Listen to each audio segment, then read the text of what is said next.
É muito importante a gente falar sobre isso, não é, promotor? Na verdade, essa questão aí, a gente está caminhando para a nossa primeira crise hídrica, a gente pode dizer assim? Nós estamos próximos. Se providências não forem adotadas, nós entraremos em colapso num pouco tempo, de 3 a 5 anos. É assustador? Assustador, mas não é só isso, né? A questão ambiental. Essa é a ponta. Quem conhece Cuiabá há algum tempo, eu vim de fora e conheço Cuiabá há uns 30 anos. Já me assusto muito com o que acontece hoje, né? Porque transformaram os córregos todos, né? Em regra, em escoamento de esgoto. Então, faz um empreendimento que tem autorização da prefeitura, né? Um prédio, conjuntos de prédios residenciais, cujo esgoto, ou no mínimo a água de uso, como vai desaguar no córrego, vai desaguar no Rio Cuiabá e assim por diante. Quer dizer, nós estamos poluindo, acabando com os córregos, que é uma coisa triste de se ver, né? E ao mesmo tempo você está, quer dizer, o Rio Cuiabá, na região do Cuiabá, é completamente contaminado por falta de tratamento desse esgoto. O que pode ser feito? Ainda dá tempo de recuperar? Sim, ainda dá tempo. Deixa bem claro, com relação a essas pessoas que são organizadas, elas vendem a ideia de que estão resolvendo o problema da moradia. Mas não, elas estão cometendo crimes, estão invadindo a área de preservação permanente, área verde, loteamento clandestino, e tem sim, muitos deles têm certa influência e usam dessa influência para vender essa ideia. Algumas pessoas de boa fé acatam e acabam adquirindo, entre aspas, lotes em uma área que é bem de uso comum do povo, que fique bem claro. Uma área verde é para recreação e lazer. Uma área de preservação permanente é uma área que deve ser protegida. Ela tem nascente, ou tem um córrego, e além do microclima, dos serviços ecossistêmicos, etc, não podemos perder de vista que é um bem de uso comum do povo, para ser usufruído por todos.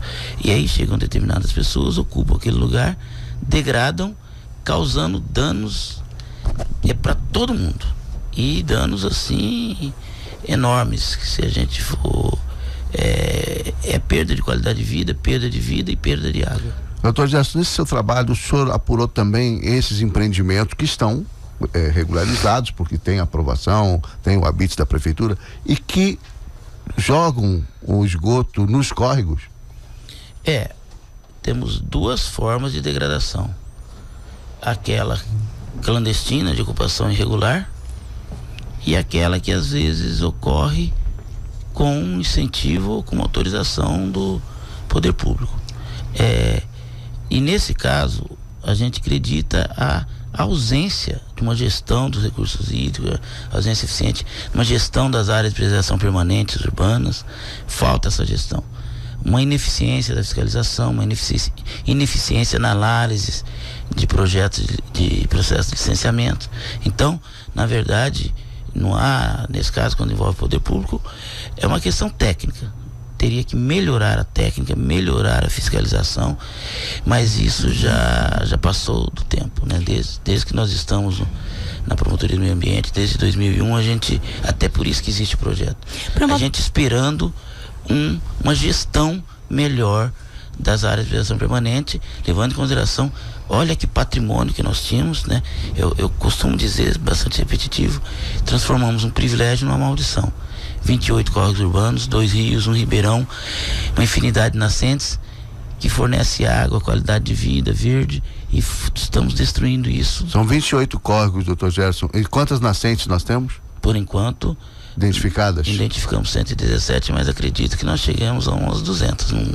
São 200 nascentes que alimentam esses córregos? Não, acredito. Por enquanto, nós identificamos 117. 117. Mas pode ser que tenha. Agora com esse aplicativo, com a ajuda da população, acredito que nós cheguemos a uns 200 nascentes. Doutor Gerson, o senhor falou agora há pouco em melhorar a fiscalização por parte das instituições públicas, né?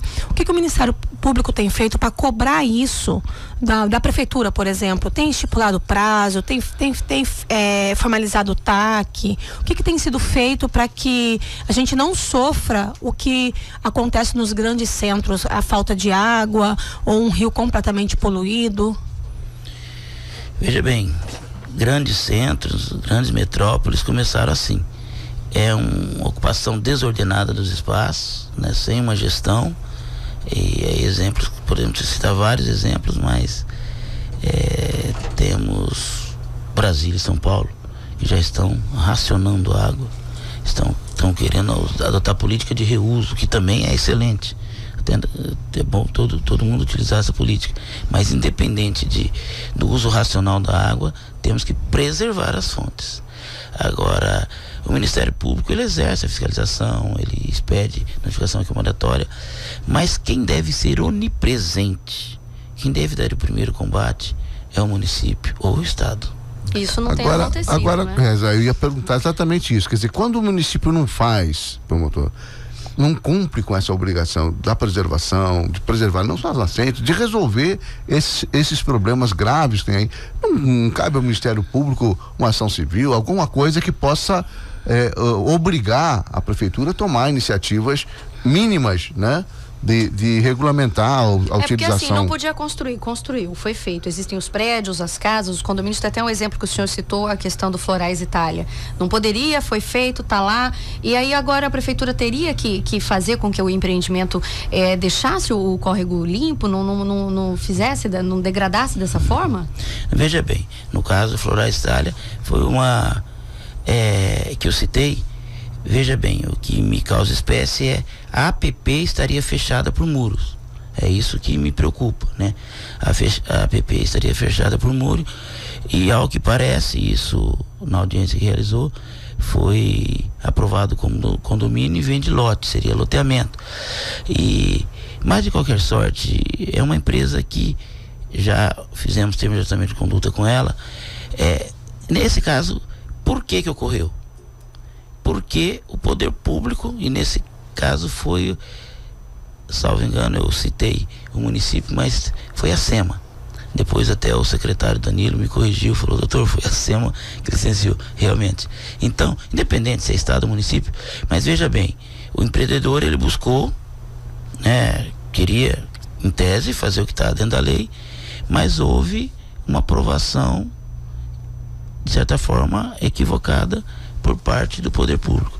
Então, são essas duas situações, né? As ocupações, às vezes, que são chanceladas pelo poder público, e aquelas, inclusive a da rodoviária, que ele teve autorização para fazer tudo o que fez, tinha uma autorização.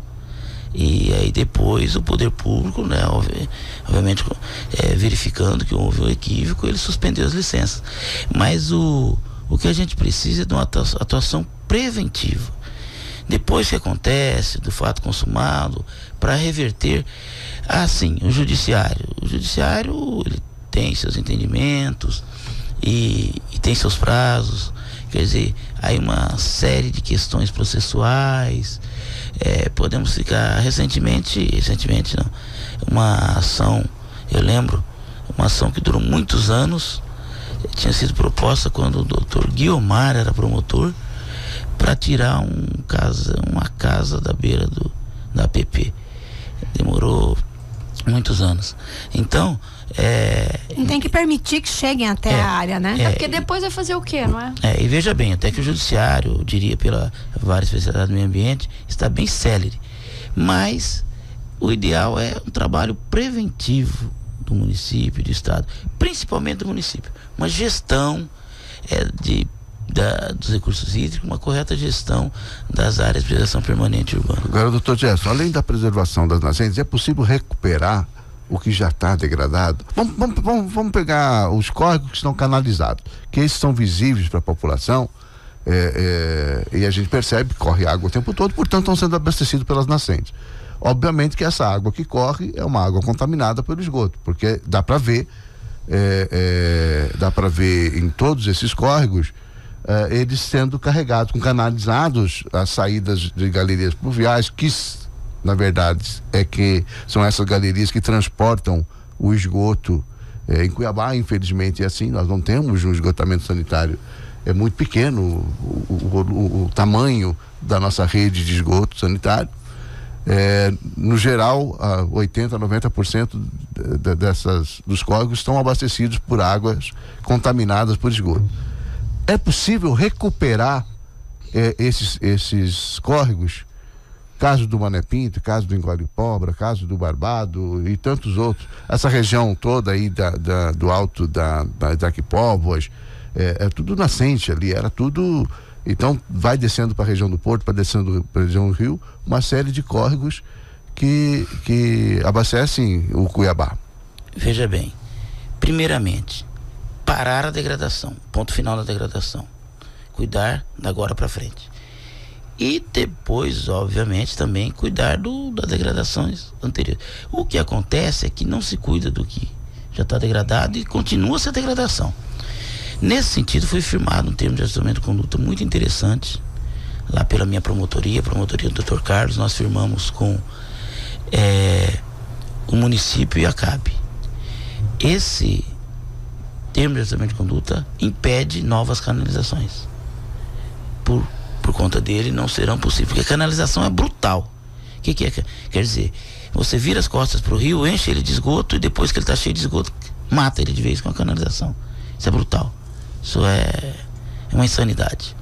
E aí o efluente do esgoto ele vai com maior violência, maior rapidez para o rio, até superando a capacidade de autodepuração do rio. Então é muito complicado. Temos o exemplo da Prainha, para você ter uma ideia. Prainha, que inclusive várias clínicas, hospitais, aquela quantidade de esgoto. Hoje, e o que é pior, que muita gente não sabe, e esse TAC vai corrigir, é uma das medidas emergenciais, esse TAC prevê medidas emergenciais em 18 meses,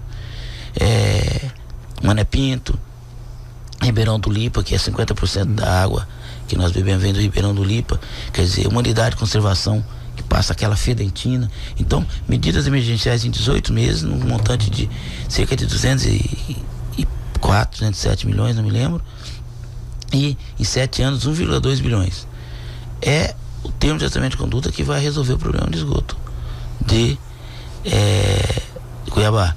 E ele foi possível porque houve a intervenção na CAB, e aí apareceram 3 grandes bancos que queriam receber o que lhe era devido pela Galvão, etc. 3 grandes bancos, e banco tem dinheiro, né? Banco obviamente tem dinheiro. E eles assumiram essa empreitada, quer dizer, então eu acredito, né? Estou confiante que assim que eles assumirem, resolveremos esse problema de esgoto. Com relação, São Paulo já estão fazendo destamponamento de córregos. Com relação a essa canalização que você citou, Prainha hoje, além de canalizada, ela está completamente submersa, né? Sim, com construção em cima. O pior não é isso. A ET dela foi desativada. 380 litros por segundo de esgoto que cai no Rio Cuiabá. Nossa. Sem tratamento. Nós estávamos falando aí, foi uma informação que assustou, né? Todo mundo até parou para tomar um café, né, Mauro? Assustou a gente essa informação do senhor com relação ao córrego da Prainha. Foi muita sujeira depositada de uma vez só. Sim. E isso a população não sabe, não é? A maioria das pessoas não sabe. Olha, eu fui outro dia, domingo, passear ali na orla, que tá belíssima, tá muito agradável, tá juntando família, criançada, etc.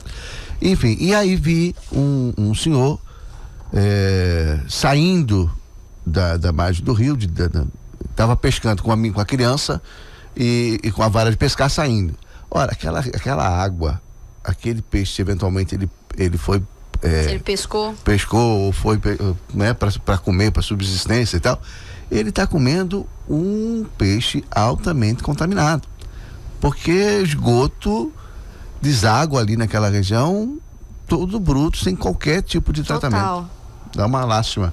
Mas sim, o senhor estava falando dessa questão da prainha. Sim, e é o grande problema das canalizações, que agora, com esse termo de tratamento de conduta, elas, né, estão proibidas as canalizações, quer dizer, pelo menos... Mas ainda tem o que canalizar, teria ainda o que canalizar, doutor Jé? Tem. Se depender da insanidade desse povo, canaliza todos os corpos d'água, né? Quer dizer, ganha espaço, esconde o esgoto. O esgoto tem que ser tratado. Quer dizer, existe um patrimônio imensurável que são os córregos, as nascentes e a vegetação que os protege. Essa vegetação seria interessante, até eu sugiro a vocês dá um pulinho aqui na nascente do Hospital Central, que nós conseguimos salvar. O Estado vai elaborar um projeto de recuperação de área degradada, vai retirar um muro que tem lá próximo, melhorar a vegetação, mas você desce, quer dizer, está aqui, dá para ir a pé até lá. Veja bem, isso é um patrimônio que nós temos, e nós estamos destruindo isso. Você desce, você chega, quando você entra naquela mata fechada, vegetação nativa, você já vê beija-flor, borboletas que fazem polinização, todo tipo de animais, a fauna, a flora. O microclima, você vê que é mais fresco. É bem diferente. E aí você chega lá e vê uma água praticamente pura, ainda não contaminada, nascendo. Certo, tem um certo grau de contaminação, infelizmente. Mas isso, você vendo essa vida, essa qualidade de vida, eu acho que até no nosso projeto de educação ambiental, que os delegados já falaram que vão apoiar e vão participar os delegados da DEMA, a gente pretende levar para conhecer, para os alunos verem isso e ver o que nós estamos perdendo. Inclusive, doutor Gerson, o senhor até estava aqui no intervalo abrindo o aplicativo pra gente, que é muito bacana. O senhor disse pra gente conhecer aqui uma nascente aqui perto. E aí o ouvinte pode também saber onde tem uma nascente perto dele, através até uma ideia do senhor, né? Tem que falar isso também. É do projeto Água para o Futuro, foi criado um aplicativo de celular que a gente pode descobrir onde tem uma nascente perto da gente. Como é que funciona? Sim. Esse aplicativo é o aplicativo Água para o Futuro, né? Como que a gente coloca Água para o Futuro? Água para o Futuro. Nos dois sistemas, eles têm nos dois sistemas, Android e iOS 3, o Apple, né? Ele já está disponível. Um tem que digitar projeto Água para o Futuro, o outro Água para o Futuro você já baixa, que é no iOS.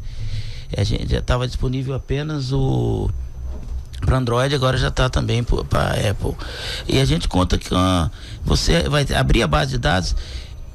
Com relação ao projeto, o interessante desse projeto é que ele é preventivo. Segundo, nós temos o Instituto Ação Verde, que faz a gestão, né, dos recursos, faz a gestão da base de dados, e temos a Universidade Federal, que é o trabalho científico. O interessante é o seguinte: nós temos uma base de dados que tem área de preservação permanente, as nascentes, os cursos d'água, altimetria, mapa planealtimétrico, uma base científica muito forte, e nas nuvens. O cientista, ele chega na nascente, com tablet, ele coloca os dados, aperta, e esses dados já vão para as nuvens, e todos os integrantes do projeto já têm acesso a esses dados. Isso é fundamental. Quando sai para o trabalho de campo, primeiramente o cientista, os integrantes das equipes, eles analisam, veem altimetria, relevo, e depois vão a campo. Então a gente já vai sabendo, de certa forma, que lá é uma nascente. Nós temos imagens históricas de 68, 98, 2000. Essas imagens históricas georreferenciadas. Então, é uma produção do conhecimento técnico-científico com precisão. E mais, o técnico, ele não vai lá, não, aqui tem que ser nascente. Não, ele vai verificar se é realmente a nascente. Tanto é que muitas foram descartadas. Várias nascentes eles descartaram. Não é nascente, descarta. Então, independente se o município ou outro órgão, o projeto, ele tem vida própria. Ele vai fazer de acordo com os procedimentos científicos. Então é fundamental. Aí esse aplicativo, por quê? Nós precisamos com urgência identificar todas as nascentes. E aí a gente pede ajuda da população. Pretendemos futuramente uma espécie de premiação, sei lá, não é certeza, mas todas as nascentes colocam um marco geodésico. O mundo inteiro sabia que tem aquela nascente. Aí isso sim, isso é factível. A gente colocar o nome do cidadão que identificou, além das coordenadas geográficas. Estamos pensando nisso, né? Para dar um incentivo. Mas eu vejo que é uma obrigação do cidadão, né? Isso é um bem ambiental que estamos perdendo. Então, esse projeto, esse aplicativo, ele possibilita que você verifique todas as nascentes identificadas. Ele mostra a tua localização. Se você estiver próximo da nascente e ela estiver sendo degradada, você pode tirar uma foto. Essa foto é georreferenciada, vai para a coordenação do projeto, que manda uma equipe multidisciplinar e adota as providências contra o degradador. Ou então você pode, você que conhece, a população geralmente conhece, olha, aqui é uma nascente e não está identificada pelo projeto. Eu vou contribuir. Manda a foto, a gente manda a equipe multidisciplinar. Isso tudo através do aplicativo, consegue fazer. Do aplicativo. Bacana isso. Aí manda a foto, aí a equipe vai se referendar, né? Se identificar realmente, confirmar a nascente, colocamos ela na base de dados e ela vai ser monitorada por fotos, imagens de satélite e por drone. Nós temos monitoramento por drone. Deixa eu lhe perguntar, a nascente da Prainha, ela está localizada ali em Consil, não é isso? Totalmente degradada. Totalmente degradadas. Tem agora, neste exato momento, além de passar uma rua acima da nascente, imediatamente onde em cima, que é do lado da Gazeta, um pouquinho antes da Gazeta. Ali para baixo? Aquele córrego que passa, que corre ali do lado daquele supermercado que hoje é compra, sim, e tal, que canalizou, ali a nascente, lá em cima. Agora estão pavimentando, então não sobra espaço para plantar um pé de árvore ali, não tem jeito. Gente, né? Vai ser asfalto de um lado, asfalto do outro, né? E, enfim, em cima da nascente. Como é que resolve uma situação dessa? Veja bem, os procedimentos técnicos científicos, ele tem uma limitação, certo? Os procedimentos de engenharia, o que nós iremos buscar sempre, a reversibilidade do dano. Primeiro, reparação integral do dano. Para se ter uma ideia, nós, além de tentarmos salvar as nascentes que ainda estão vivas, né, que tem um mínimo grau de degradação, né, que estão relativamente preservadas, que lamentavelmente são cerca de 2%, todas praticamente degradadas, mas existem dois tipos: as degradadas, que nós vamos com esforço, ou com pouco, ou com muito esforço, se consegue reparar, mas tem aquelas que são dano irreversível, né? E olha o que é um dano irreversível. Nós salvamos nascente próximo do Hospital do Câncer, e o projeto prevê colocar também um posto de monitoramento para monitorar o lençol freático. A gente faz análise de água, análise de solo, quer dizer, é um trabalho científico de peso. E colocamos um posto de monitoramento numa nascente do Hospital do Câncer, que nós conseguimos salvar. Havia uma autorização do município para retirar a vegetação, porque eles não tinham identificado a nascente, nós identificamos. O empresário parou com a degradação, quer dizer, salvamos essa nascente. E no posto de monitoramento nós descobrimos que ela gera 2,2 litros de água por segundo, 190 mil litros por dia. Então, isso para ter uma ideia do que pode ser uma perda de nascente. Tem algumas com maiores perdas, outras com menores, mas para se ter uma ideia. Claro, do Massaro Okamura, menor, 0,3 litros por segundo, uma nascente pequena. Mas então tem todo tipo de nascente, mas se grande ou pequena, todas importantíssimas para o ciclo hidrológico. Tem um objetivo, né? Ela tem a sua função na natureza, né? Mas agora, respondendo mais diretamente, nós fizemos da nascente da Prainha. Da nascente da Prainha e todas as nascentes degradadas. Infelizmente, algumas nascentes, todas elas nós vamos buscar a reparação do dano. Por quê? Porque a pessoa, você não destrói só. Quando você destrói a nascente, você vai aterrando, e aí você vê algo assim fantástico que existe com um ser humano, existe na natureza: resiliência. Você enterra a nascente, a força da natureza, aquela necessidade, querendo sobreviver, a água surge em outro lugar. A pessoa vai em terra até que não aflora mais. Às vezes o dano é irreversível. Você vai recuperar a APP, porque é importantíssimo para o ciclo hidrológico, né? A questão topográfica, né? Aquilo lá, porque se você for impermeabilizar tudo, daqui a pouco adeus o ciclo hidrológico. E quando eu falo desses 3 a 5 anos, envolve tudo isso, inclusive a impermeabilização. Então, nós vamos buscar que você pode recuperar a mata nativa, porque aquela mata que protegia a nascente, além dela proteger a água, ela protegia o solo, ela protegia a biodiversidade, era refúgio de fauna e flora. Tudo isso se perde. Então, vamos buscar a reparação. Se for irreversível, aí vem o plano B, que ninguém quer, é você colocar um valor naquilo. Nós já fizemos laudos de nascente perdida, né? E pode ser 10, 20, 30 milhões. Já temos, por exemplo, um número de nascentes em Cuiabá que estão rigorosamente perdidas, que não tem mais como recuperar? Não temos esse número, mas não temos assim, porque não recebemos todos os laudos, mas nós temos... Tem uma ideia, doutor? Temos um número aproximado da nossa base de dados de nascentes aterradas. Isso nós sabemos. Quantas são? Quantas? Em torno de 40 nascentes. É muita coisa. É muita nascente. É muita coisa. Se você pôr... E algumas delas de córregos importantes? Sim, nascentes importantíssimas. Agora, e já teve casos de aterramento nascente parte do corpo d'água.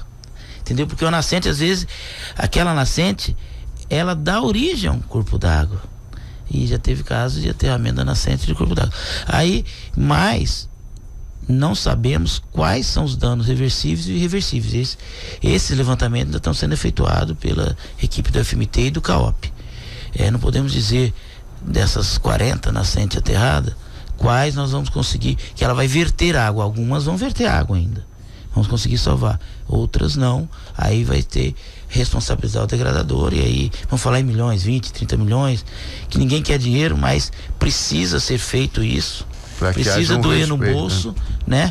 Precisa, obviamente, mediante ação civil pública, que vai durar vários anos, mas aí até os bisnetos dele vão nascer endividados, né? Mas só assim, né, doutor? Isso precisa ser feito, porque não é justo. Aquele que preserva e aquele que não preserva, ele tem que pagar pelo seu ato, né? Bom, nós conversamos aqui com o promotor do Núcleo de Defesa do Meio Ambiente Natural e da Ordem Urbanística da Capital, Dr. Gerson Barbosa. A gente agradece a participação do senhor aqui, trazendo muitas informações, infelizmente não muito boas, mas fica aí mais uma vez a dica, não é, do aplicativo Água para o Futuro. Quem quiser conhecer um pouquinho mais, até mesmo ajudar o Núcleo de Defesa do Meio Ambiente, a gente agradece a participação do senhor.